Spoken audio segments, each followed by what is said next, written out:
Parshas Tzav starts out talking about the way that the Kohen brought the Karban Olah, and the pasuk talks about the mitzvah of Hotzaas Hadeshen.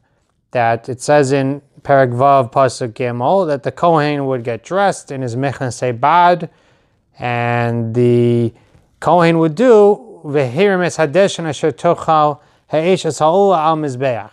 That the Kohen would lift off the ashes from the surface of the mizbeach. That every morning the Kohen would come and shovel off the ashes. It was a process involving a silver shovel, and they would put on special Bigadim for this mitzvah and be mekadesh their hands and feet and do a mitzvah of Hotzaas Hadeshen, of removing the ashes from on top of the mizbeach. Then the Torah continues. There was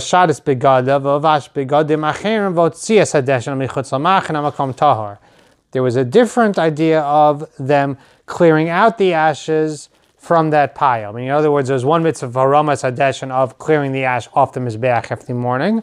There was another concept, an idea of Hotzaas Hadeshen, where they would actually scoop up those ashes and bring them outside the machane to a makom tahor.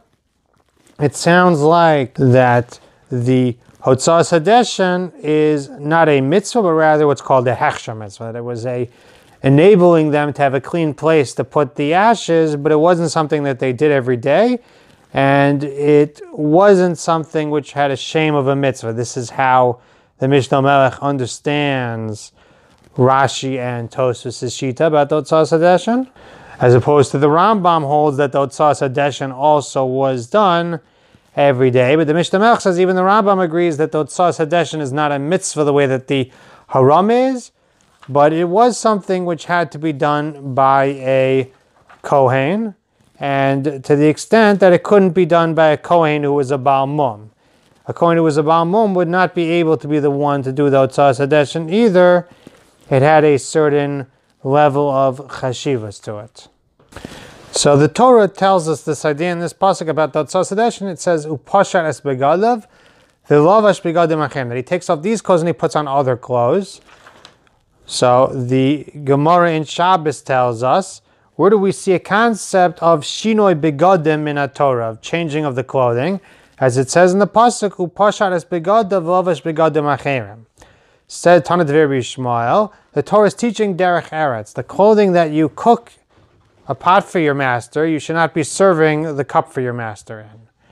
In other words, the way Rashi there understands this, that the Torah is teaching us that the Kohen should put on lower quality begadim for the purpose of the Hotzaas Hadeshen. So he shouldn't dirty them, and thereby, with this process which is not an avoda in the same sense, as opposed to things like lighting the fires and pouring the wine in the mizbeach and shach the kabanos, that's an avoda he puts on his regular full-fledged big day kahuna, as opposed to when he does the Hotzaas Hadeshen, it sounds like he does in fact wear begadim that are big day kahuna, but it's probably a lower level. Maybe it's maybe it's older ones that have been worn down.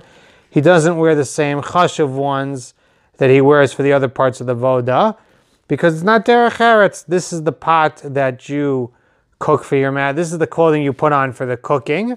You put on an apron or whatever it is.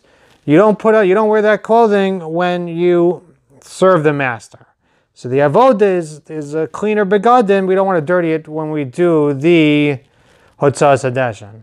So Rashi over here in the parsha makes it clear it's not a chiyuv to change his clothes. It's just proper derech eretz.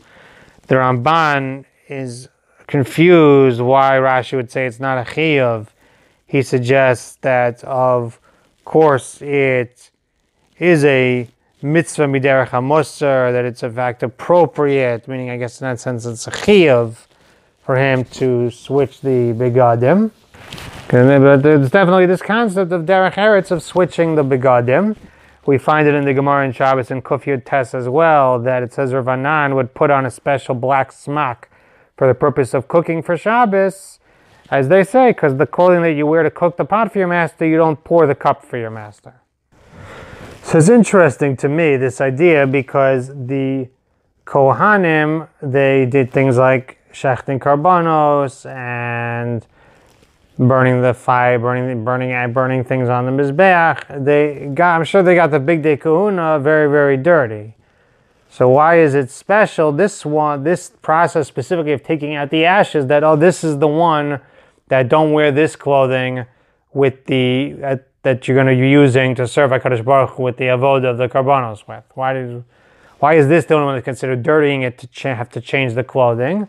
I believe the answer is because the other ones are all considered actual avodas hamikdash and mitzvahs of avodas hamikdash, and therefore it's considered, I guess, a badge of honor when it gets dirty with the blood of a karban. That's a good thing. When it's not unfitting to serve Hashem in that.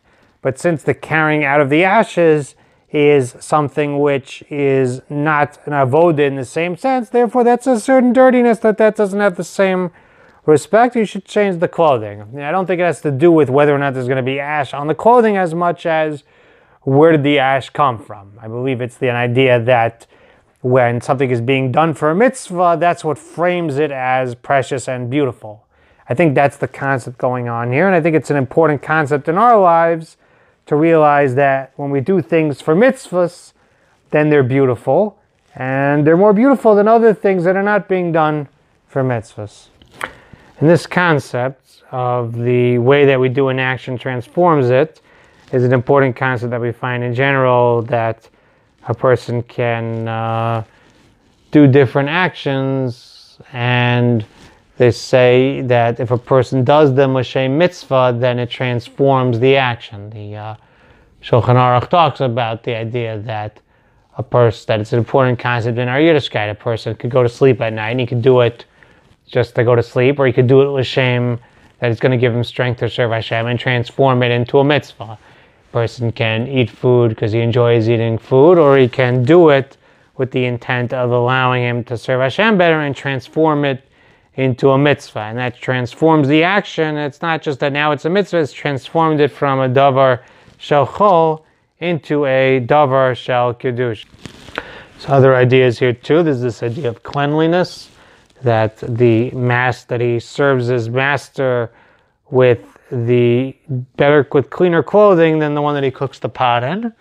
And just this concept of how the Kohen switches his Bigadim out that derech eretz. Maybe zochah a greater appreciation for mitzvahs, for proper derech eretz, for the avodas hakohanim, and zochah someday to see the avodas hakohanim in the Beis Hamikdash from Mehev Yameinu. Amen. Wishing you a wonderful Shabbos.